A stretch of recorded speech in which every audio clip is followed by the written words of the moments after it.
Hi guys, it is Friday the 28th of August. I hope you're all well and had a good week. The main headline, not from just overnight but recently as well, there were rumours that Abe was going to resign. That has been confirmed. Please head over to our YouTube page just to get an idea of the story and what that could mean for the markets. The initial reaction is yen strength. We're currently back on last Friday's lows, and there's talks about this continuing for the time being and almost getting us back towards the 100 handle over the coming weeks and months.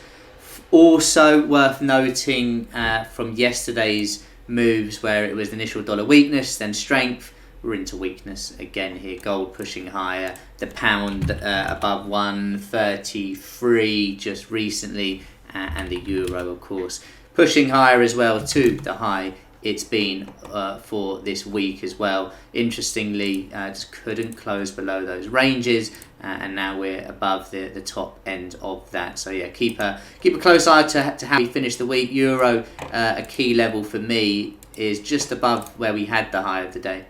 You can see here, but also this breakdown point that we had back on the 19th.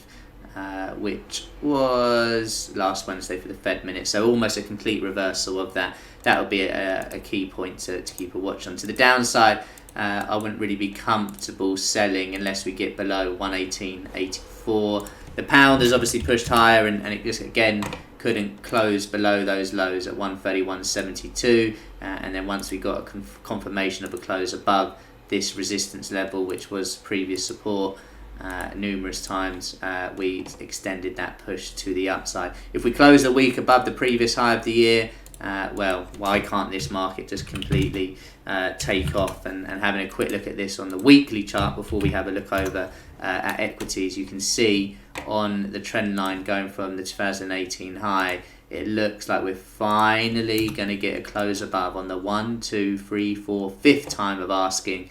Is the next stop 135? At the moment, you'd say it is, which takes us back to the high that we had following on the night of the US election.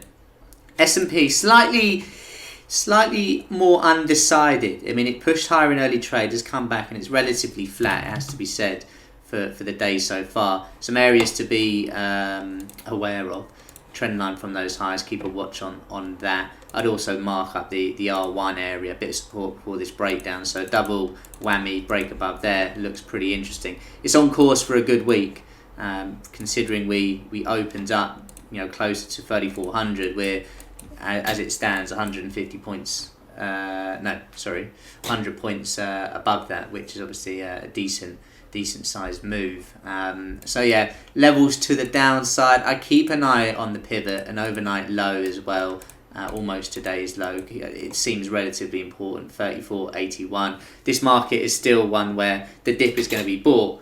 It's just a lot quicker. You can see from the minutes last week on the 19th, the sell-off hardly lasted at all. And then we got that 150 point rally. The sell-off, if you want to even call it that, yesterday evening only lasted a couple of hours before the low of the day came in on the pivot, and we pushed higher since then. What we got, bank holiday on Monday in the UK, so volume likely to be quieter as well. Just that end of week, end of month feeling to the markets perhaps as we go into that back end of the day. Oil off those highs of the week as Hurricane Laura has sort of been downgraded to a tropical storm now, going from level 4 to level 5, and really the dollar weakness, I think, is the only thing that's sort of helping this remain elevated. Levels to go into the back end of the week, 43.19, and the low of the day look key. Interestingly, yet again, on the weekly chart, and obviously we know we've got these massive levels on the week for oil, but interestingly here, it's pretty much closed exactly where it was for the last, really going back to July. Hardly any movement there. It just doesn't want to push on. If we can get back above the low that we had on the 24th of February week, I'd be more comfortable in saying this can push on, with the next target being 50. Maybe it just needs another fundamental push. Anyway, guys, hope you all have a great weekend, and I'll catch you soon.